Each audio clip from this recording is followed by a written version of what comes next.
Lotus reality and agro farming వారు premium farm land projects మన పొలం ఫేజ్ 1, 2 మరియు 3 కంప్లీట్ చేసుకొని మన పొలం phase 4 Wasar village at Narayana Khed లో ఆగస్టు 15 ఇండిపెండెన్స్ డే రోజు గ్రాండ్ లాంచ్ చేయడం జరుగుతోంది. లాంచింగ్ మరియు ఇండిపెండెన్స్ డే సందర్భంగా 5 గుంటాస్ ల్యాండ్ అవుట్ రేట్ లో బుక్ చేసుకున్న వారికి 1,50,000 రూపాయల డిస్కౌంట్ తో పాటు 2 గ్రాముల గోల్డ్ ఫ్రీగా ఇస్తున్నారు. పూర్తి వివరాలకు సంప్రదించండి. జై శ్రీమన్నారాయణ. జ్ఞానానందమయం దేవం నిర్మలా స్ఫటికాకృతం ఆధారం సర్వవిద్యానాం హయగ్రీవ ఉపాస్మే. ఆపదాపహర్తారం ధాతారం సర్వసంపదాం లోకాభిరామం శ్రీరామం భూయో భూయో నమామ్యం. ఆదిత్యాయ సోమాయ మంగళాయ బుధాయ చ గురుశుక్రశనిభ్యశ్చ రాహవే కేతవే నమః. మనం ఇప్పుడు ఈ వీడియోలో జనవరి 1, 2025 నుంచి డిసెంబర్ 31, 2025 వరకు సంవత్సర ఫలితాలు తెలుసుకుందాం. అందులో ముఖ్యమైన 4 గ్రహాలు. అవి ఏంటంటే గురుగ్రహము, శనిగ్రహము, రాహుగ్రహం, కేతుగ్రహం. ఈ 4 గురించి మాత్రమే చెప్పడానికి మనకు వీలు ఉంటుంది. అంటే మిగతా గ్రహాలు అంటే రవి, బుధ, శుక్ర, కుజ గ్రహాలు ఇవి మారుతూ ఉంటాయి.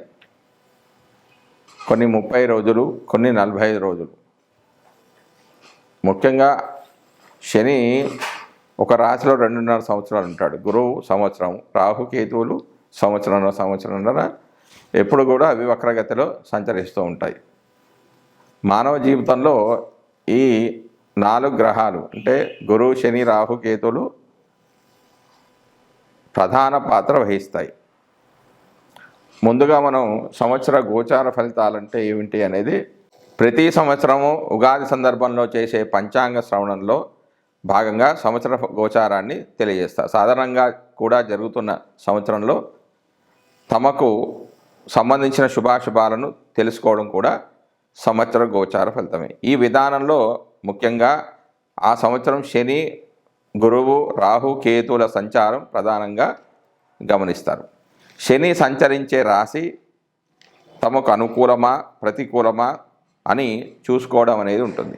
ఈ క్రమంలో తమ జన్మరాశికి శని 12, 1, 2 రాశిలో సంచరిస్తుంటే దాన్ని ఏల్నాటి శని అని, 4వ స్థాన సంచారం అర్ధాష్టమ శని అని, 8వ రాశిలో సంచారాన్ని అర్ధాష్టమ శని అనే పేరుతో తెలుపుతారు.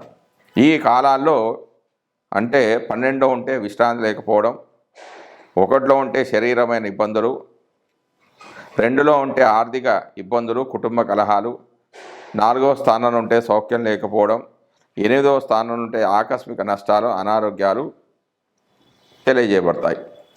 శని యొక్క దృష్టిని కూడా పరిశీలించడం సాంప్రదాయం. శని తానున్న రాశి నుంచి 3, 7, 10 స్థానాలు చూస్తూ ఉంటాడు. ఆ రాశిలో తమ జన్మరాశి ఉన్నప్పటికీ జాగ్రత్తలు తీసుకోవడం అవసరంగా సూచిస్తారంటే ఈ 3, 7, 10 స్థానాల దృష్టి ఏ రాశిపై అయితే పడుతుందో ఆ స్థానాల్లో కొంచెం జాగ్రత్తగా ఉండాలని శని సూచిస్తాడు. అంతేకాకుండా శని సంచరిస్తున్న రాశి తన దృష్టి ఉన్నటువంటి రాశులను తమ జన్మరాశి నుంచి ఏ భావాలు అవుతాయో ఆ భావాల విషయంలో జాగ్రత్తలు తీసుకోవడం కూడా గోచారంలో భాగమే. శని ఒక్కొక్క రాశిలోనూ 2.5 సంవత్సరాల సంచారం వల్ల ఈ గ్రహ ఫలితాలను అధికంగా గమనించడం సాంప్రదాయంలో ఉంది. సంవత్సర గోచార ఫలితాల అధ్యయనంలో శని ఫలితం చాలా కీలకమైనదని చెప్పవచ్చు. గురుగ్రహ సంచారాన్ని కూడా సంవత్సర గోచారంలో భాగంగా పరిశీలిస్తారు. గురువు తానున్న రాశి నుంచి 5, 7, 9 రాశులను చూడడం వల్ల ఆయా రాశుల వారికి అనుకూలతను తెలియజేయడం జరుగుతుంది. జన్మరాశి నుంచి 2, 5, 7, 9, 11 రాశుల్లో సంచరిస్తున్నప్పుడు ఆర్థిక, సంతాన, వైవాహిక సంతృప్తి, లాభాలను పొందవచ్చు. గురుదృష్టి ఉన్నటువంటి భావాల్లో లోపాలున్నా కూడా సరిదిద్దబడతాయి. ఆ సంవత్సరంలో ఏ కార్యక్రమాలకు అనుకూలమో ఏ కార్యక్రమాలకు ప్రతికూలమో కూడా గురుగ్రహ గోచారం ద్వారా మనం గమనించవచ్చు. నూతన సంకల్పాలు నెరవేరడానికి, వివాహ సంతానాది అంశాల్లో పరిపూర్ణత కోసం గురుగ్రహ గోచారం అనుకూలంగా ఉండే విధంగా చూస్తుండడం అనేది సాంప్రదాయం. రాహుకేతువులు తామున్న రాశులకు అనుసరించే భావాలకు సంబంధించిన అశుభ ఫలితాలను ఇస్తుంటాడు. ముఖ్యంగా 3, 6, 11 స్థానాల్లో తప్ప మిగిలిన స్థానాల్లో ఆయా భావాలకు లోపాలను తెలియజేయడం గోచార సాంప్రదాయం. ఏదైనా శుభగ్రహంతో కలిసి ఉన్నప్పటికీ ఆ గ్రహం యొక్క శుభత్వాన్ని తగ్గించే విధంగా రాహుకేతువు గ్రహాలు ఉంటాయి.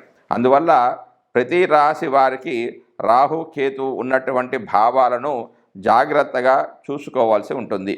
శని, గురువు, రాహు, కేతువులు అధిక కాలంలో ఒకే రాశిలో సంచరించడం వల్ల సంవత్సర ఫల నిర్ణయంలో వీరి ప్రాధాన్యం అనేది అధికంగా ఉంటుంది. జై శ్రీమన్నారాయణ. 2025 సంవత్సరంలో మకర రాశి వారి యొక్క ఫలితాలు. జనవరి 1, 2025 నుంచి 13 మే 2025 వరకు మకర రాశి వారి గురుడు పంచమ రాశిలో సంచరిస్తూ ఉన్నాడు. పంచమ రాశి యొక్క ఫలితాల్లో శుభ ఫలితాలను ఇస్తాడు. పంచమ రాశిలో గురుడు యొక్క సంచారం శుభ ఫలితాలను ఇస్తుంది. జన్మరాశి నుంచి గురుడు 5వ రాశిలో సంచరించే కాలంలో మంచి ఉద్యోగ అవకాశాలను, పదోన్నతిని కలుగజేస్తారు. కీర్తి ప్రతిష్టలు ఉంటాయి. సంఘంలో గౌరవ మర్యాదలు ఉంటుంది. సంతాన మూలకంగా ఆనందం ఉంటుంది. ఇంటిలో శుభకార్యాలు జరుగుతాయి. దైవ కార్యాల్లో పాల్గొంటారు. స్వయం సుబుద్ధితో ఇతరులకు సహాయం చేస్తారు. బంధుమిత్రుల నుంచి సహాయ సహకారాలు అనేవి లభిస్తూ ఉంటాయి. గురుడు తన ప్రత్యేక దృష్టి చేత లగ్నాన్ని, నవమాన్ని, లాభాన్ని వీక్షించడం వల్ల శుభ ఫలితాలు వస్తాయి. అంటే శుభగ్రహమైన గురువు ఆ భావాలను వీక్షించడం ద్వారా ఆ భావాల్లో ఏమన్నా లోపాలుంటే వాటిని సరిదిద్దే ప్రయత్నం చేస్తాడు. అవి ఈ విధంగా ఉన్నాయి. ప్రభుత్వం నుంచి ఎలాంటి ఇబ్బందులు రాకుండా జాగ్రత్తగా జాతకుడు మెలకు ఉండేటట్టుగా చేస్తాడు. దూర ప్రయాణాలు చేస్తాడు. లాభదాయకమైన దూర ప్రయాణాలు చేస్తారు. ఉత్సాహం అనేది పెరుగుతుంది. బంధువులతో సఖ్యంగా మెలుగుతారు. పితృదేవతల, తల్లిదండ్రుల అనుగ్రహానికి పాత్రలవుతారు. ఉద్యోగంలో, రాజకీయాల్లో బాగా రాణిస్తారు. ధనాదాయం అనేది చాలా బాగుంటుంది. విద్యా వివేక వృద్ధితో పాటు అన్ని రంగాల్లో కూడా ఉన్నతిని సాధిస్తారు. అయితే 5వ స్థానంలో సంచరించే సమయంలో 5వ స్థానానికి వేద స్థానమైన 4లో ఏ ఇతర గ్రహాలు లేవు కాబట్టి 100% శుభ ఫలితాలను జాతకుడు పొందుతాడు. తర్వాత మే 14 నుంచి 17 అక్టోబర్ 2020 వరకు 6వ రాశిలో సంచరిస్తూ ఉన్నాడు. 6వ రాశిలో సంచరించే క్రమంలో గురుడు అశుభ ఫలితాలని ఇస్తాడు. వ్యాపారంలో నష్టం ఉంటుంది. అర్థం కాని లేదా వ్యాపార సంబంధమైన రోగాల వల్ల బాధ ఉంటాయి. ముఖ్యంగా జీర్ణకోశానికి చెందిన రోగ బాధ ఉంటాయి. దూరదేశ సంచారం చేస్తారు. అనవసరపు వాగ్వివాదం, విరోధాలు ఉంటాయి. విద్యా వినోదాల్లో పాల్గొన్న సుఖాలు అనేవి ఉండవు. ప్రతి పనిలో ఎదురు దెబ్బలు తినడం అనేది జరుగుతూ ఉంటుంది. తన ప్రత్యేక దృష్టి చేత దశమ, వ్యయ, ద్వితీయ భావాలను వీక్షించడం ద్వారా ఆ ఫలితాలను కూడా జాతకుడు పొందుతాడు. అందులో ఏమైనా లోపాలుంటే అవి కూడా సరిదిద్దబడతాయి. ద్వితీయంలో గురువు యొక్క సంచారం వల్ల, అంటే ద్వితీయాన్ని వీక్షించడం వల్ల అన్ని సుఖాలు, సౌకర్యాలు కలిగి వస్తాయి. నానామూలక ధనాదాయం అనేది ఉంటుంది. ఆలోచన శక్తి అనేది పెరుగుతుంది. సరైన నిర్ణయాలు తీసుకుంటారు. దశమ భావాన్ని వీక్షించడం వల్ల ఉద్యోగం భంగం లేదా అధికారుల నుంచి ఎలాంటి ఇబ్బందులు లేకుండా జాగ్రత్తగా మెలుగుతారు. చిన్న చిన్న విషయాలపై కూడా ఇతరుల కోపానికి గురి అవుతారు. అతి కష్టంగా కొన్ని పనులను నిర్వహిస్తారు. తీర్థయాత్రలకు డబ్బులు ఖర్చు చేస్తారు. శుభకార్యాలకై డబ్బులను ఖర్చు చేస్తారు. కానీ తగిన రీతిలో చేతిలో డబ్బులు అనేవి వీరికి ఉండవు. 17 అక్టోబర్ 2025 నుంచి డిసెంబర్ 4, 2025 వరకు సప్తమ స్థానంలో సంచారం చేస్తూ ఉన్నాడు. సప్తమ స్థానంలో గురువు యొక్క సంచారం శుభ ఫలితాలని ఇస్తుంది. గౌరవ మర్యాదలు ఉంటాయి, బహుమతులు, ఉన్నత పదవులు పొందడం ఉంటుంది. విద్యా వ్యాసంగంలో పురోభివృద్ధి అనేది ఉంటుంది. ఊహించని ధనాదాయము, మంచి వస్తువాహన సంబంధ వాహన సంపద ఉంటుంది. గృహ నిర్మాణం ఉంటుంది. 4 వైపుల నుంచి రాబడి అనేది లభిస్తుంది. ఈ రాశిలో గురుడు తన ప్రత్యేక దృష్టి చేత లగ్నాన్ని, తృతీయాన్ని, లాభాన్ని వీక్షించడం వల్ల ఆ యొక్క భావ ఫలితాలు కూడా జాతకుడు పొందుతాడు. ప్రభుత్వం నుంచి ఏమి ఇబ్బందులు రాకుండా జాగ్రత్తగా ఉంటాడు. ప్రయాణాలు చేసినప్పుడు చాలా జాగ్రత్తగా ఉంటాడు. ఉత్సాహంతో ఉంటాడు. బంధువులతో సఖ్యత అనేది ఉంటుంది. కొన్ని అనారోగ్య సమస్యలు ఏర్పడతాయి, కానీ అవి అనారోగ్య సమస్యలు అనేవి తొందరగా తొలగిపోతాయి. అన్ని శక్తులను ఉపయోగించి తాము విజయాన్ని సాధిస్తాడు. ఇక 11వ భావాన్ని కూడా వీక్షిస్తున్నాడు కాబట్టి కొంత ఆస్తులు కరిగిపోతాయి, కానీ అతి శ్రమ మీద వాటిని నిలుపుకునే ప్రయత్నం చేస్తాడు. ఉద్యోగ భంగం కాకుండా, అధికారుల నుంచి ఎలాంటి వ్యతిరేక లేకుండా జాగ్రత్తగా మెలిగే ప్రయత్నం అనేది చేస్తూ ఉంటాడు. తర్వాత డిసెంబర్ 5 నుంచి 31 డిసెంబర్ 2020 వరకు మిథునంలో, అంటే మళ్ళీ కర్కాటక నుంచి వక్రగతిలో సంచరిస్తున్నాడు. వక్రగతిలో సంచారం చేయడం వల్ల జాతకుడు వ్యాపారంలో కొంచెం నష్టపోవడం, రోగాల వల్ల బాధపడడం, జీర్ణకోశానికి చెందిన బాధలు పడడం, దూరదేశ సంచారం చేయడం, అనవసరంగా డబ్బులు ఖర్చు చేయడం వంటివి ఉంటాయి. విద్యా వినోదాల్లో పాల్గొన్నా కూడా సుఖశాంతులు అనేవి ఉండదు. ప్రతి పనిలో ఎదురు దెబ్బలు అనేవి జరుగుతూ ఉంటాయి. కానీ వక్రగతిలో ఉన్న గురుడు శుభ ఫలితాలని ఇస్తాడు. అంటే ప్రతి పనిని కూడా తిరిగి ఆలోచించే విధంగా చేస్తాడు. దాని తర్వాత శని యొక్క ఫలితాలు. మకర రాశి వారికి శని జనవరి 1, 2025 నుంచి మార్చి 28 వరకు 2వ స్థానంలో సంచరిస్తూ ఉన్నాడు. 2వ స్థానంలో శని సంచారము అంత మంచిది కాదు అని చెప్పవచ్చు.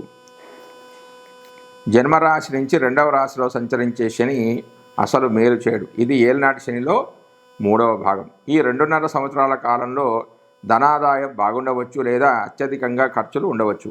ఆరోగ్యానికి భంగపరవచ్చు, అనవసరపు గొడవల్లో దిగవచ్చు, ద్వితీయ వివాహం జరగవచ్చు, కోర్టుకు వెళ్ళవలసి రావచ్చు. మార్గస్థానం కాబట్టి మరణానికి సాటి అయిన కష్టాలు అనేవి ఉంటాయి. అయితే తన ప్రత్యేక దృష్టి చేత 4, 8, 11 స్థానాలు కూడా వీక్షించడం వల్ల వారసత్వంగా వచ్చిన ఆస్తులను నమ్ముకోవడం, విదేశీ వాసం, అధికారుల ఆగ్రహానికి గురికావడం, అత్యధికమైన ఖర్చు, కుటుంబ సభ్యులతో గొడవలు జరగడం, ఉద్యోగ భంగము, పదవీ త్యాగం లాంటివి ఏర్పడిన చివరికి కొంత 11వ స్థానాన్ని కూడా వీక్షిస్తున్నాడు కాబట్టి దీర్ఘ వ్యాధుల నుంచి ఉపశమనం అనేది లభిస్తుంది. సంఘంలో హోదా అనేది పెరుగుతుంది. కష్టించి చివరికి ఫలితాన్ని ఇచ్చి వెళ్ళడం అనేది జరుగుతుంది. దాని తర్వాత మకర రాశి వారికి శని 29/3/2025 నుంచి డిసెంబర్ 31, 2025 వరకు తృతీయంలో సంచరిస్తున్నాడు. తృతీయంలో శని సంచారము శుభ ఫలితాలను ఇస్తుంది. తృతీయంలో శని సంచారం వల్ల మంచి అభివృద్ధి అనేది జరుగుతుంది. నలువైపుల నుంచి ధనాదాయం ఉంటుంది.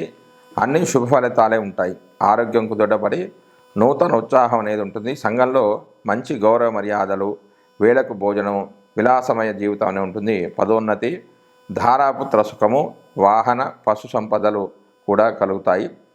అయితే శని తన యొక్క ప్రత్యేక దృష్టి చేత పంచమ, నవమ, వ్యయ భావాలను కూడా వీక్షిస్తున్నాడు కాబట్టి ఆ భావాల్లో కొంచెం జాగ్రత్త ఉండమని శని సూచిస్తాడు.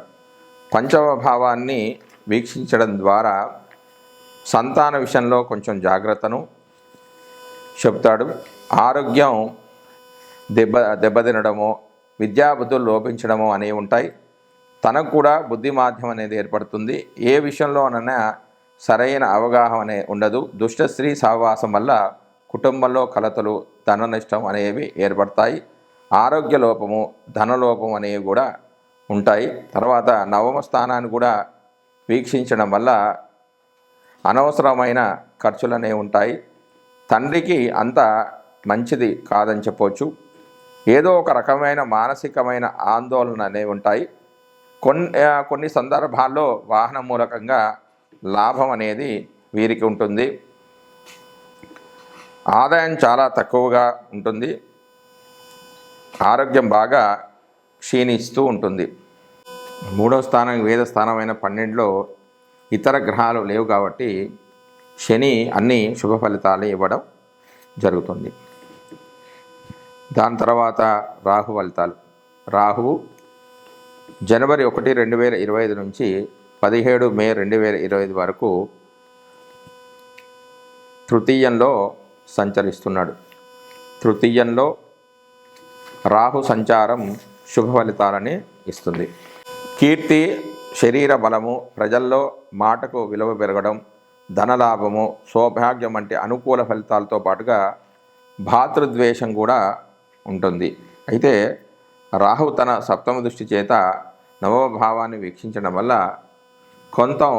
కొంత ధన నష్టము, ప్రయాణాల్లో ఇబ్బందులు వంటివి కూడా జరిగే అవకాశాలు ఉన్నాయి. దాని తర్వాత రాహు 18 మే 2025 నుంచి 31 డిసెంబర్ 2025 వరకు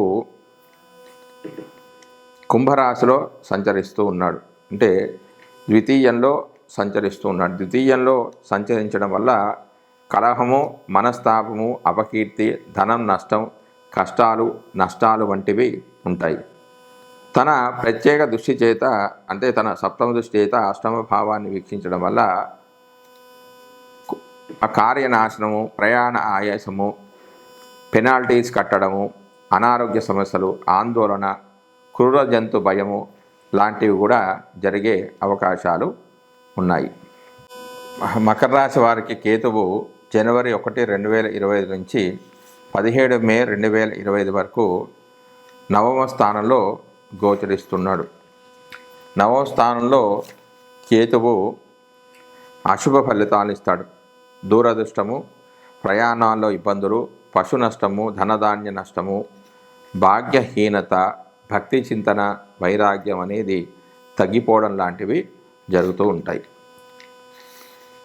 కేతు తన ప్రత్యేక దృష్టి చేత తృతీయ భావాన్ని వీక్షించడం వల్ల కొంత అనుకూల ఫలితాలు అనేవి పొందడం జరుగుతుంది. ప్రజల్లో మాటకు విలువ పెరగడం, ధనాదాయము, సౌభాగ్యము,